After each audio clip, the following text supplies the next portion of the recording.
aspirants. Welcome back to another video from Center for Ambition. I am Palak Sharma, your faculty and mentor at Center for Ambition. और आज हम लेकर आ गए हैं एक और इम्पॉर्टेंट वीडियो, एक और इम्पॉर्टेंट टॉपिक के ऊपर।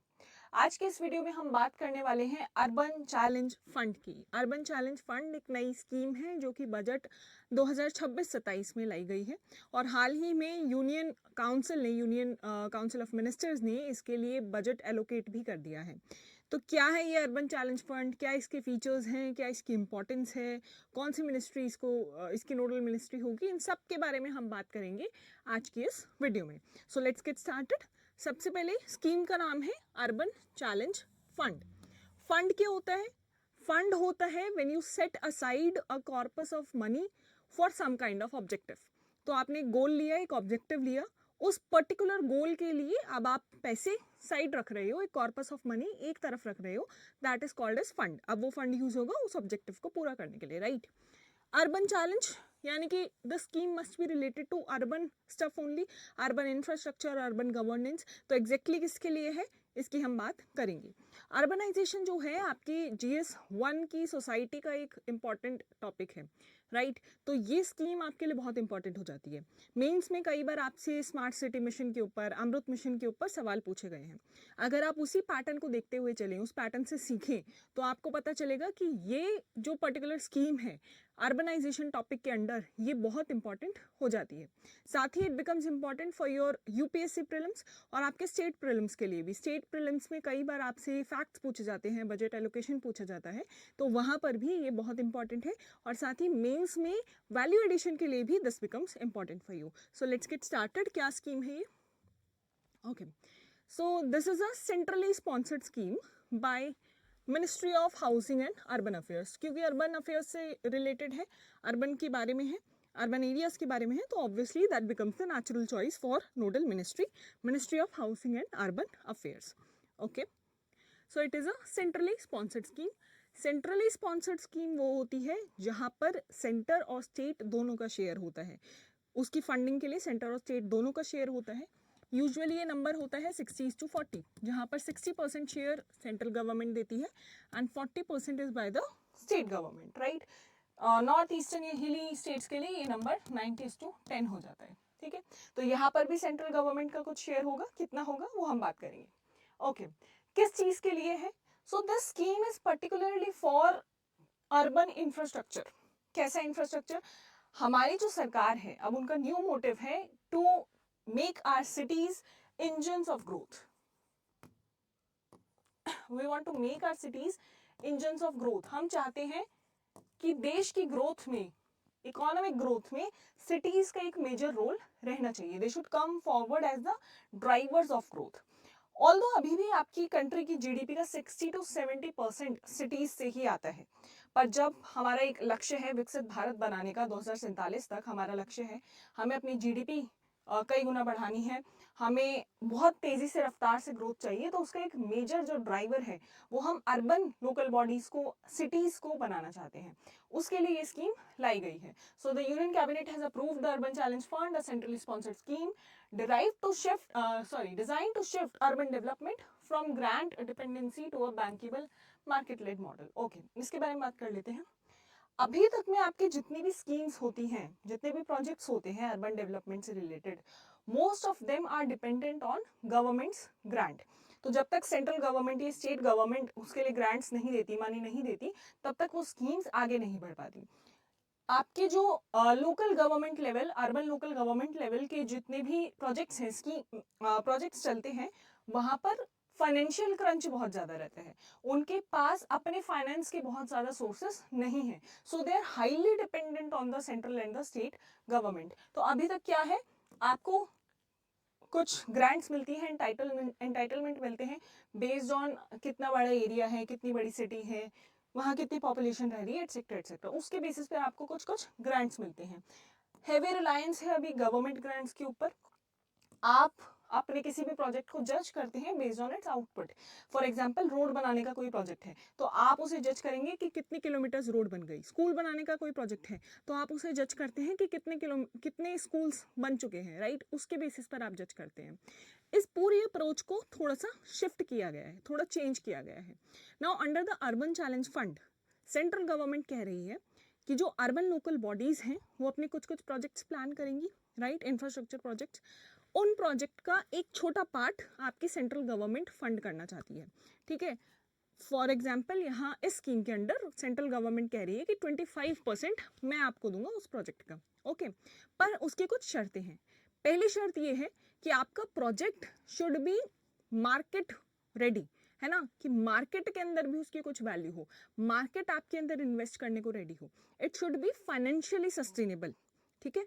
तो अकॉर्डिंग टू द स्कीम, अगर आप इस स्कीम के लिए अपना प्रोजेक्ट लाना चाहते हैं, एलिजिबल होना चाहते हैं, तो you require minimum 50% of the funding from the market. आपके टोटल प्रोजेक्ट की वैल्यू का मिनिमम 50% कहाँ से आना चाहिए? मार्केट से।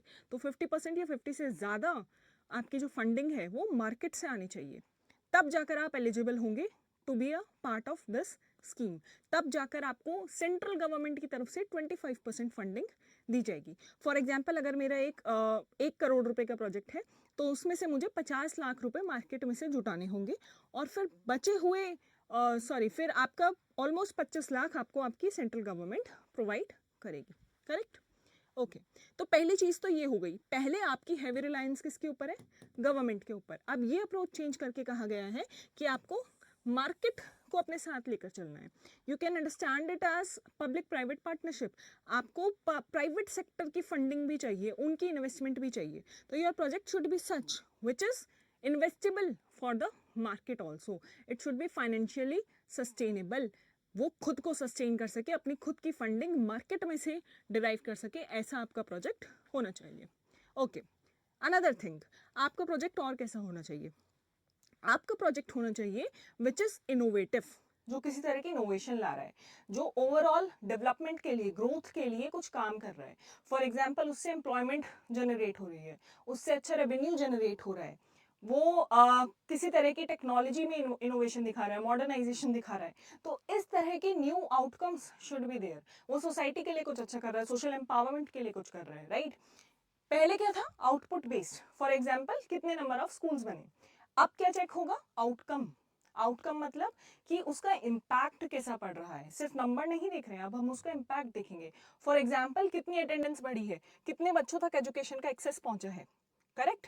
अब आप वो सब भी देखोगे, कितने लोगों को एम्प्लॉयमेंट मिला है, कितना रेवेन्यू जनरेशन हो पा रहा है, पर कैपिटा इनकम एरिया में कितना बढ़ पा रहा है, राइट। ये सारे आउटकम्स अब आप चेक करोगे।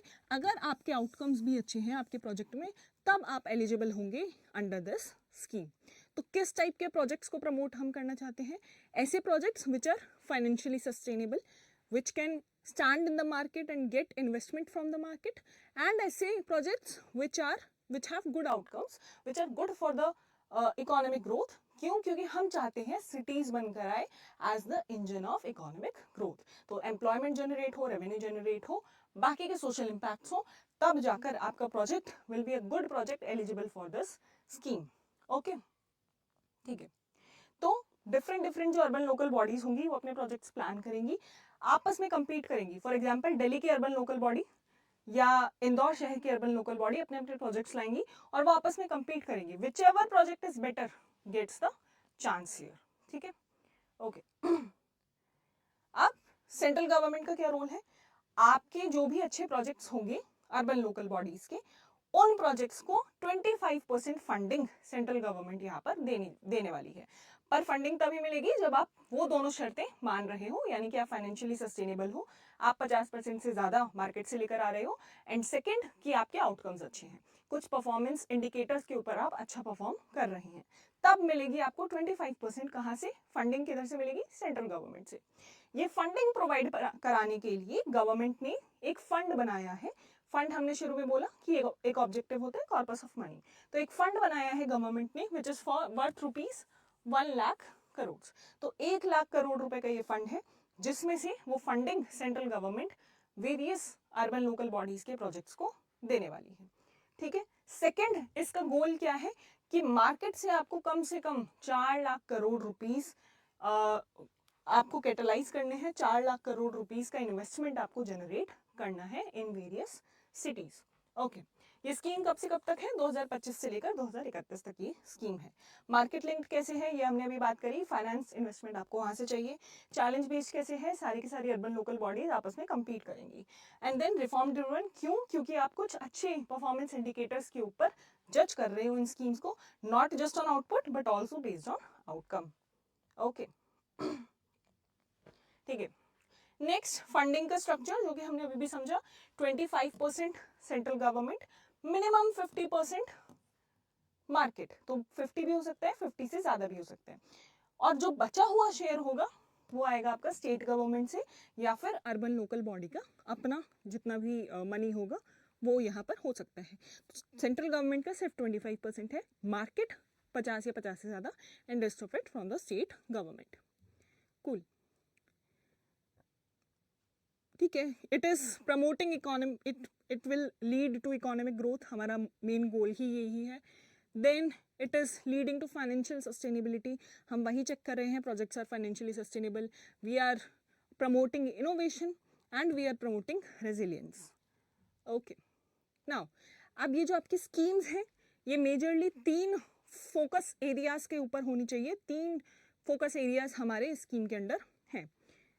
First of them is cities as growth hub, तो हमने कहा ग्रोथ के इंजन वो होने वाले हैं, तो जहां से भी ग्रोथ जनरेट हो सके। ग्रोथ जनरेट होने का क्या मतलब है? रेवेन्यू जनरेट हो, एम्प्लॉयमेंट जनरेट हो, जितने भी इकोनॉमिक फाइनेंशियल इंडिकेटर्स होते हैं यहाँ पर अच्छा काम होना चाहिए, ठीक है। इसके अंडर और क्या जाता है आपका? Green field expansion. Green field expansion होता है न्यू प्रोजेक्ट्स बनाना, नए एयरपोर्ट्स बन रहे हैं, नए रेलवे स्टेशन बन रहे हैं, न्यू प्रोजेक्ट्स बन रहे हैं, right. One is green field which is new project, one is another is brown field. Brown field होता है कि ऑलरेडी एग्जिस्टिंग एक प्रोजेक्ट है, उसी को आप एक्सपैंड कर रहे हो या उसी को आप रेनोवेट कर रहे हो, उसी के अंडर आप काम कर रहे हो, ठीक है। तो यहाँ इस वर्टिकल के अंडर हम ग्रीन फील्ड प्रोजेक्ट्स की बात कर रहे हैं कि नए प्रोजेक्ट्स, नया एक्सपेंशन हमको करना है। Next, it should B transit oriented development. Transit oriented development का मतलब होता है आपके जितने भी कनेक्टिविटीज हैं, रोड्स हैं, एयरपोर्ट्स हैं, रेलवेज हैं, इनके आसपास आपको मार्केट्स बनाने हैं, इनके आसपास आपको हब्स बनाने हैं, ठीक है। आपके अर्बन डेवलपमेंट के 2 तरीके हो सकते हैं। Wait a second, your urban development can take place in 2 ways। First of them can be, for example ये आपका शहर है, यहाँ पर मार्केट 1 है, ये मार्केट 2 है, ये मार्केट 3 है, ठीक है। और अब पहले आपने मार्केट बना दिए, अब आप रोड्स बना रहे हो उनको कनेक्ट करने के लिए, ठीक है। एक तरीका तो ये हो गया। नेक्स्ट वे कुड बी कि ये एक रोड जा रही है या यहाँ पर कोई रेलवे है, एयरवेज है, अब आप इसके आसपास हब्स बनाओगे, इसके आसपास सेंटर्स बनाओगे, इसके आसपास मार्केट बनाओगे, इंफ्रास्ट्रक्चर बनाओगे, स्कूल्स, हॉस्पिटल्स, हाउसिंग बनाओगे। This is called as transit oriented, जहां पर आप अपनी कनेक्टिविटी को सेंटर में रखकर उसके आसपास अपने सारे हब्स बना रहे हो, ताकि आप जॉब्स को, हाउसिंग को, मार्केट्स को एक दूसरे के साथ इजीली कनेक्ट कर सको। यूजुअली हमारी सिटीज का, एक अर्बन एरियाज का एक मेजर प्रॉब्लम होता है कनेक्टिविटी का, कि लास्ट माइल कनेक्टिविटी वहां नहीं रहती है। वही प्रॉब्लम सॉर्ट करने के लिए जो हमारे ग्रीन फील्ड एक्सपेंशन होंगे, अब they should be based on transit oriented development. Cool, let's go back to the verticals. तो हमने इस वर्टिकल की बात करी, ग्रीन फील्ड एक्सपेंशन हमको देखना है, transit oriented development should be there, economic growth होनी चाहिए, ठीक है। Second vertical is creative redevelopment. Redevelopment मतलब ऑलरेडी कुछ डेवलप्ड है, उसमें कुछ क्रिएटिविटी, इनोवेशन शो करना है। तो आपके ब्राउन फील्ड प्रोजेक्ट्स की यहाँ पर बात होगी। ब्राउन फील्ड हमने क्या कहा था? जो एग्जिस्टिंग प्रोजेक्ट्स हैं उनमें ही आप एक्सपेंशन कर रहे हो, उनमें ही आप इनोवेशन कर रहे हो। तो आपके जितने भी एग्जिस्टिंग इंफ्रास्ट्रक्चर है उसको मॉडर्नाइज करना है, उसमें न्यू टेक्नोलॉजी लाना है और वहां पर इनोवेशन लेकर आनी है। फॉर एग्जाम्पल कोई मार्केट है, कोई पार्क है, उसको इनोवेट करना है, वहां कुछ न्यू टेक्नोलॉजी, कुछ नया लेकर आना है। ऑलरेडी एग्जिस्टिंग जो आपके एसेट्स हैं, कोई पार्क ऐसे ही खाली पड़ा है, कोई प्लॉट ऐसे ही खाली पड़ा है, उसको मोनेटाइज करना है, उसका यूज करके रेवेन्यू जनरेट करना है, वो किस में आ जाएगा? Creative redevelopment. Okay, last is water and sanitation. आपको वाटर और सैनिटेशन की सर्विसेज को स्ट्रॉन्ग करना है, उनको बेटर करना है। यूनिवर्सलाइजेशन ऑफ वाटर सप्लाई होना चाहिए, सैनिटेशन अच्छा होनी चाहिए, सॉलिड वेस्ट मैनेजमेंट बेटर करना है। तो अगर आपके प्रोजेक्ट्स इन फोकस एरियाज पर फोकस हैं, इनको आप केटर करते हैं, इसके अलावा आप फाइनेंशियली सस्टेनेबल हैं आपके प्रोजेक्ट्स, और इसके अलावा अगर वो रिफॉर्म्स अच्छे लेकर आ रहे हैं तो your projects are eligible for the scheme for the funding. Okay, ठीक है। नेक्स्ट देखते हैं कौन सी सिटीज एलिजिबल हैं, कौन कौन सी अर्बन लोकल बॉडीज यहाँ पर पार्टिसिपेट कर सकती हैं। तो फर्स्ट, वो सभी शहर जिनकी पॉपुलेशन 10 लाख से ज़्यादा है एज ऑफ 2025, तो वो सभी शहर जिनकी पॉपुलेशन 10 लाख से ज़्यादा है। सेकंड, सभी वो शहर जो कि राज्य हैं, जो कि राजधानी है किसी भी राज्य या किसी भी केंद्र शासित प्रदेश की। तो all the Capitals of any state, any union territory, चाहे उसकी पॉपुलेशन 10 लाख से ज़्यादा हो चाहे 10 लाख से कम हो, वो सभी यहाँ पर एलिजिबल होते हैं। लास्टली, इंडस्ट्रियल टाउन्स जो डिक्लेयर किए जाते हैं, तो उन वैसे इंडस्ट्रियल टाउन्स जिनकी पॉपुलेशन 1 लाख से ज़्यादा है, वो भी यहाँ पर इस स्कीम के अंदर, इस फंड के अंदर एलिजिबल रहते हैं। ठीक है, प्रोजेक्ट क्राइटेरिया तो हमने बता दिया, फाइनेंशियली सस्टेनेबल एंड इनोवेटिव होने चाहिए। ओके, एक बहुत इंपॉर्टेंट चीज़ यहाँ पर, वो सभी प्रोजेक्ट जो किसी और स्कीम के अंडर ऑलरेडी फंडिंग ले रहे हैं, किसी और सेंटर की स्कीम के अंडर ऑलरेडी फंडिंग ले रहे हैं, for example Amrut mission, for example smart city mission, या फिर स्वच्छ भारत अर्बन मिशन, अगर आप इनके अंडर कोई भी फंडिंग ले रहे हैं तो आप अर्बन चैलेंज फंड के अंडर एलिजिबल नहीं होंगे। कोई भी ऐसा प्रोजेक्ट जो ऑलरेडी फंडेड है इन स्कीम्स के अंडर, वो अर्बन चैलेंज फंड के अंदर दोबारा फंडिंग नहीं ले सकता। प्रोजेक्ट्स की बात हो रही है, सिटीज की बात नहीं हो रही है। ठीक है, okay. Now one more very important thing, one more very important feature of the scheme is कि यहाँ छोटे शहरों के लिए एक अलग सी स्कीम लेकर आई गई है। ठीक है, कौन से छोटे शहर, यहाँ बात हो रही है नॉर्थ ईस्टर्न स्टेट्स के शहरों की, यहाँ बात हो रही है हिली स्टेट्स के शहरों की। इसके अलावा वो इंडस्ट्रियल टाउन्स जिनकी पॉपुलेशन 1 लाख से कम है, उन सब की यहाँ पर बात हो रही है। ठीक है, तो वो अर्बन लोकल बॉडीज जो कि नॉर्थ ईस्टर्न या हिली स्टेट्स में है, या फिर 1 लाख से कम की पॉपुलेशन वाले टाउन्स हैं, उनके लिए एक और स्कीम लेकर आई है। उनके लिए क्या स्कीम लाई है, they have even more severe problem of financing. उनके पास इतनी कैपेसिटी नहीं होती, इतने बड़े इंफ्रास्ट्रक्चर, इतने बड़े प्रोजेक्ट्स नहीं होते कि उन्हें ईजिली कहीं से लोन मिल पाए, कि उन्हें ईजिली कहीं से फाइनेंस मिल पाए। In that case, to make their financing easier, government उनके लिए लेकर आई है credit repayment guarantee scheme. Credit repayment guarantee scheme मतलब जब भी वो क्रेडिट लेंगे उसके रीपेमेंट पर सेंट्रल गवर्नमेंट कुछ गारंटी दे रहा है। ठीक है, गारंटी से क्या होता है, आपकी क्रेडिबिलिटी बढ़ जाती है, आपको हायर चांसेस होते हैं कि आपका लोन अप्रूव हो जाएगा, आपको लोन मिल जाएगा। और in the case of default, अगर आप लोन रीपे नहीं कर पाते हैं तो इस केस में सेंट्रल गवर्नमेंट आपका लोन रीपे करेगी। ठीक है, पर कितना करेगी, आपके प्रोजेक्ट के अमाउंट का, आपके प्रोजेक्ट के अमाउंट का 70% तक लोन रीपे सेंट्रल गवर्नमेंट करेगी। इट कैन बी इधर 70% या 7 करोड़ तक, तो इन दोनों में से जो भी छोटा नंबर है। फॉर एग्जाम्पल, अगर 1 करोड़ का आपका प्रोजेक्ट है तो उसमें से 70 लाख रुपए तक की गारंटी सेंट्रल गवर्नमेंट लेगी। तो इधर 70% और 7 करोड़, अगर ये फर्स्ट टाइमर प्रोजेक्ट है। अगर सेकेंड टाइम वही प्रोजेक्ट दोबारा लोन लेने के लिए जाता है तो उसको 50% तक दोबारा क्रेडिट के ऊपर गारंटी मिल सकती है, 50% और 7 crore, whichever is lesser. ठीक है, okay okay. Why is this scheme very important, अभी तक में आपको स्कीम समझ आई है। हमें अर्बन इंफ्रास्ट्रक्चर पे फोकस करना है। इंफ्रास्ट्रक्चर भी कैसा, ग्रीन फील्ड एक्सपेंशन जो कर रहा हो, हमें ग्रोथ हब्स बनाना है सिटीज को। सेकेंड, क्रिएटिव रीडेवलपमेंट जहां पर हो रहा हो, और थर्ड, सैनिटेशन और वाटर के ऊपर जहां पर फोकस हो रहा हो। तो हमारा मेन मोटिव ये है, राइट। फिर हमने क्या कहा, कौन सी सिटीज एलिजिबल है, वो cities which are either capital of some states और union territories which have a population of more than 10 lakhs, or the industrial towns which have a population of more than 1 lakh, right? इसके अलावा हमने क्या बात करी, central government ने 1 lakh crore rupees का एक फंड जारी किया है, जिसमें से 25% वो प्रोजेक्ट्स की कॉस्ट को फंड किया करेंगी। कैसे प्रोजेक्ट्स, जो कि फाइनेंशियल सस्टेनेबल हो और जो कुछ अच्छा रिफॉर्म्स लेकर आ रहे हो, which are showing performance on key performance indicators, right? तो ये उसके मेजर फीचर्स थे। कौन सी मिनिस्ट्री की हमने बात करी, ministry of housing and urban affairs. Now what is the need, आने वाले सालों में आपकी पॉपुलेशन लगातार बढ़ेगी शहरों के अंदर। ठीक है, तो ये कहा जा रहा है कि 2031 तक आपके शहरों में 600 मिलियन लोग रह रहे होंगे।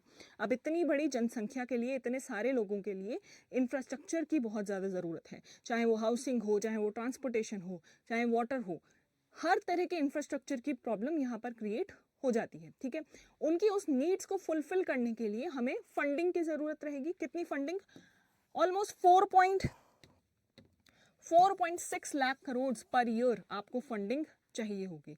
अब ये फंडिंग प्रोवाइड करने के लिए ज़रूरी है कि खाली गवर्नमेंट ना फंड कर रही हो, मार्केट का रोल होना बहुत ज़रूरी है, क्योंकि खाली पब्लिक फंडिंग से इतनी बड़ी नीड पूरी होना इज़ रैदर डिफिकल्ट। तो हम चाहते हैं ऐसे प्रोजेक्ट्स को प्रमोट करना which are financially sustainable, which can attract investment in the markets, जो मार्केट से फंडिंग, मार्केट से लोन्स उठा सके। हम अपने बॉन्ड्स क्रिएट करें प्रोजेक्ट्स के नाम पर और उनको फंडिंग मिले, राइट? हमें ऐसे प्रोजेक्ट्स चाहिए। तो वो फंडिंग की जो कमी है उसको पूरा करने के लिए ये स्कीम बहुत ही इंपॉर्टेंट हो जाती है। अनदर इम्पॉर्टेंट फैक्ट, जो आपकी सिटीज़ हैं वो पूरे इंडिया की जीडीपी का 60 to 70% कंट्रीब्यूट करती हैं। तो जितनी भी आपकी जीडीपी है उसका 60 to 70% सिटीज़ से आ रहा है। बट अर्बन लोकल बॉडीज़ को टैक्स रेवेन्यू कितना मिल पाता है? Less than 1%। So it is very very small number. अब उनके प्रोजेक्ट्स की, उनकी फंडिंग की नीड्स कहाँ से पूरी होगी, वो रिक्वायरमेंट कहाँ से पूरी होगी, उसके लिए स्कीम लेकर आई गई है अर्बन चैलेंज फंड। ऑल्दो पहले की भी काफ़ी सारी स्कीम्स के अंडर सेंट्रल गवर्नमेंट ने अपनी तरफ से बहुत फंडिंग की है। फॉर एग्जाम्पल प्रधानमंत्री आवास योजना के अंडर फंडिंग की गई है सेंट्रल गवर्नमेंट की तरफ से। अमृत मिशन के अंडर की गई है for similar kind of objectives only, right? पर यहाँ डिफरेंस क्या है कि यहाँ market is the major role, है ना? यहाँ प्राइवेट सेक्टर को हम बहुत ज़्यादा प्रमोट करें कि प्राइवेट सेक्टर की सबसे बड़ी भागीदारी यहाँ पर होनी चाहिए। कितना है प्राइवेट सेक्टर का कॉन्ट्रीब्यूशन प्रोजेक्ट में होना चाहिए? 50% और मोर, सॉरी, मोर देन और इक्वल टू 50%। और सेंट्रल गवर्नमेंट का कितना है? 25%, करेक्ट? ओके, ठीक है। क्या क्या हम एक्सपेक्ट कर रहे हैं? आपके इन्वेस्टमेंट के अट्रैक्शन मिलेगा, not just the Indian market but बाहर से भी एफडीआई अट्रैक्शन होगा। फाइनेंशियली इंडिपेंडेंट होंगे अर्बन लोकल बॉडीज, वो बेटर प्रोजेक्ट्स कर सकते हैं, बेटर डिसीजन ले सकते हैं, बेटर प्लानिंग कर सकते हैं, क्योंकि अब वो 100% ग्रांट के ऊपर डिपेंडेंट नहीं रहेंगे। उन्हें प्रोजेक्ट ही ऐसे लाने हैं जो मार्केट में भी अट्रैक्शन ला सके। क्लाइमेट रेजिलियंस आएगी, प्रोडक्टिविटी बढ़ेगी, इकोनॉमिक ग्रोथ होगी, एटसेट्रा एटसेट्रा। ठीक है, तो ये था अर्बन चैलेंज फंड। आपके जितने भी इंपॉर्टेंट स्कीम्स होते हैं, न्यूज़ आर्टिकल्स होते हैं, उसके ऊपर हम लोग रोज़ डेली आर्टिकल लिखते हैं, डेली राइटअप्स लिखते हैं। तो रोज़ हम एक इम्पॉर्टेंट टॉपिक उठाते हैं जिसमें से आपको एक टॉपिक के ऊपर हम कॉम्प्रिहेंसिवली उसके बारे में आपको बताते हैं, comprehensively but to the point, right? For example, आज के राइटअप में we had talked about this scheme only, urban challenge fund. तो ये जितने भी आर्टिकल्स हैं, राइटअप्स हैं, ये आपको हमारे टेलीग्राम चैनल पर, सेंटर फॉर एम्बिशन के टेलीग्राम, ऑफिशियल टेलीग्राम चैनल पर आपको ये मिल जाएंगे। हमारा जो मेन मोटिव है ये वीडियो बनाने का, या इसके बाद जो भी फर्दर वीडियोज आएंगी, वो मेरा मेन मोटिव यही रहेगा कि आपको ये आर्टिकल पढ़ने में बहुत हेल्प हो जाए, राइट?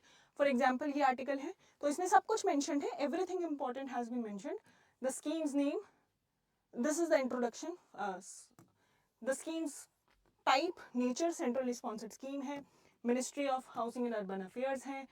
हम चाहते हैं market linked driven and outcome oriented urban development, right?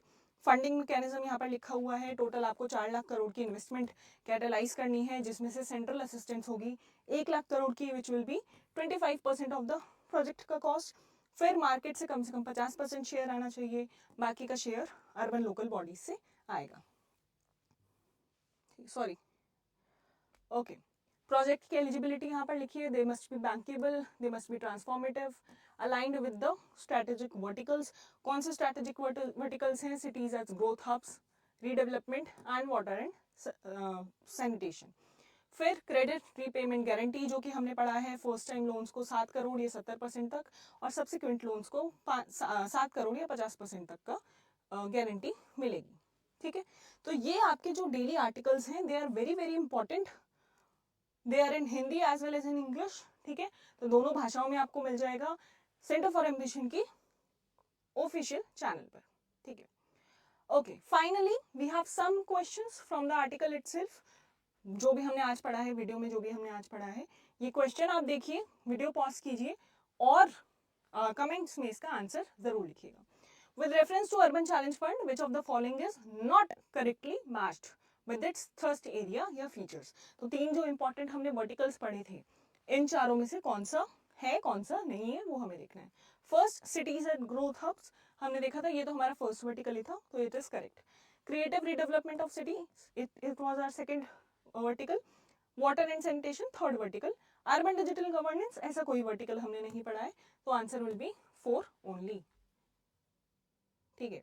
Next, with reference to eligibility under the urban challenge fund, consider the following. All cities with a population of 10 lakh or more are eligible. Correct, हमने ये पढ़ा है. All state and union territory capitals are eligible. ये भी correct है. Major industrial cities with a population above 1 lakh may be covered. Again correct. Projects already under Amrut and Amrut 2.0 are automatically eligible. नहीं, जो भी projects अमृत के under या बाकी mission के अंडर फंडिंग ले रहे हैं, they are not eligible for UCF. So fourth is incorrect. So right answer will be 1, 2 and 3 only. Right. ठीक है. What is the total worth of urban challenge fund announced in the budget? आपका जो इस तरह के question हैं, ये specially state PCS exams में बहुत ज़्यादा आते हैं, तो it is very important. Total worth of urban challenge fund, is it 4 lakh, 1 lakh और 5 लाख? हमने कहा था 4 लाख आपको कैटलाइज करने मार्केट से, पर जो फंड है, फंड मतलब जो सेंट्रल गवर्नमेंट ने बनाया है, it is just ₹1 lakh crore. तो C is the right answer. And last question, consider the following. It provides a central guarantee covering up to ₹7 crores of loan amount to urban local bodies in north eastern hilly states. ये जो हमने आपके credit repayment guarantee scheme की बात करी थी, exactly उसी का फीचर है, तो assertion is correct. It aims to enhance market access for smaller local bodies. Obviously, that is the goal. So this is also correct. So both A and R are true, and it is the correct explanation. ठीक है? This is about it. This is about the topic for today. I hope आपको चीज़ें समझ में आई हो, आपको ये scheme समझ में आई हो, and it is again emphasizing very important for your means as well as for your prelims. आप चाहेंगे तो ये PPT साथ ही साथ ये questions आपके टेलीग्राम चैनल पर आपको दे दिए जाएंगे. Do follow our Telegram channel. I will share the link in the description below. और पढ़ते रहिए, मुस्कुराते रहिए, हेल्दी रहिए. एग्जाम नज़दीक है तो बहुत अच्छे से पढ़ते रहिए. All the very best. Have a nice day. Thank you.